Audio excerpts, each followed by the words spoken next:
Other option है इसका theorem है। हाँ ये सब थ्योरम्स हैं, ये कोलमोग्रोव स्मिनो टेस्ट होता है ना, वो कोई अच्छी बुक पढ़ेंगे तो ये सब थ्योरम के स्टेटमेंट है, ये भी थ्योरम ही है, बाकी भी सब थ्योरम के स्टेटमेंट है। ये भी थ्योरम ही है, फोर्थ वाला भी।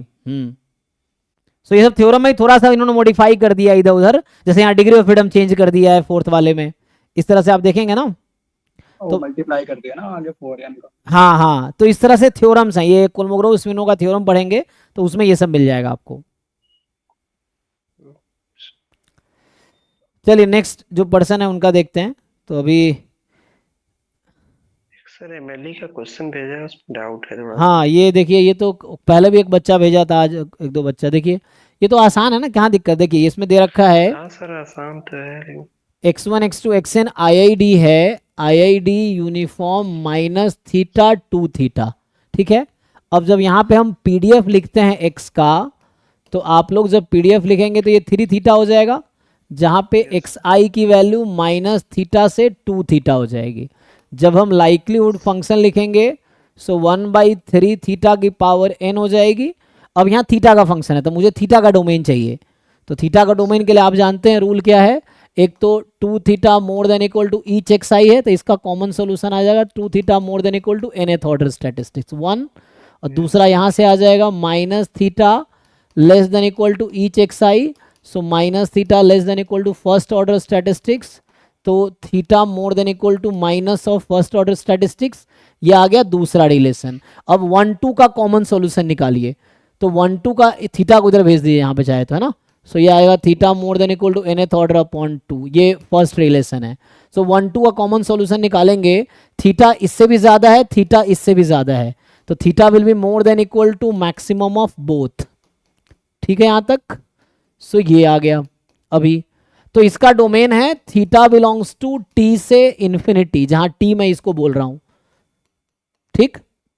इसका नाम मैंने टी रख दिया अभी के लिए, तो ये इसका डोमेन है। अब आप खुद सोचिए कि for what value of theta this function will be maximum, MLA का ये मतलब है। मिनिमम वैल्यू पे, हाँ मिनिमम वैल्यू पे होगा। तो मिनिमम क्या है आपका, वही टी।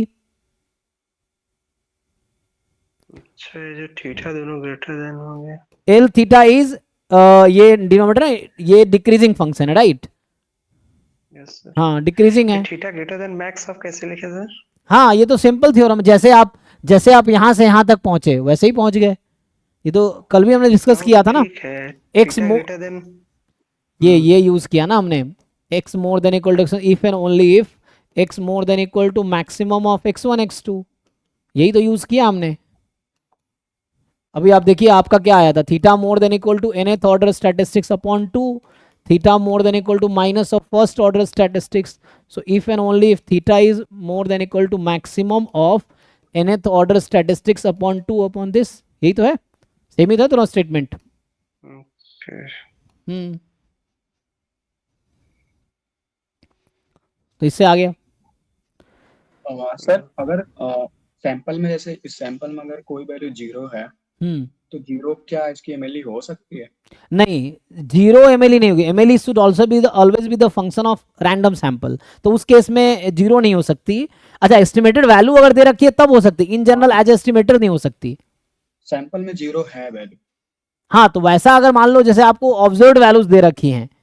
ऑब्जर्व वैल्यू है जीरो, जैसे यहाँ पे एक्चुअली थीटा की रेंज भी जीरो ग्रेटर देन जीरो है ना, तो नहीं हो सकती मे बी। नहीं, आपको देखना है कि नहीं हो सकती। हाँ हमेशा एमएलई हमेशा पैरामीटर स्पेस में होगा, जो हाँ थीट, हाँ, यहाँ तो पे थीटा पॉजिटिव है तो जीरो नहीं हाँ हो तो सकती। वैसा नहीं हो सकता फिर, क्योंकि हमेशा यार थीट इसमें बिलोंग करेगा ना। क्योंकि यहाँ पे थीटा के पास तीन लोअर लिमिट आ रही है ना, एक हाँ। जैसे यहाँ पे x1/2, और एक ये -x1, और एक जीरो भी है क्योंकि थीटा ग्रेटर देन जीरो है। हम्म, तो इसीलिए वो ऐसा नहीं हो सकता, हमेशा पैरामीटर स्पेस में लाना पड़ेगा, डोमेन का पॉइंट जहां पे मैक्सिमम हो।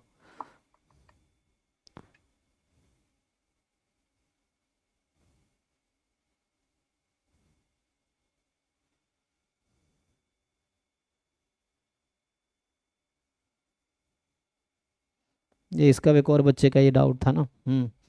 तो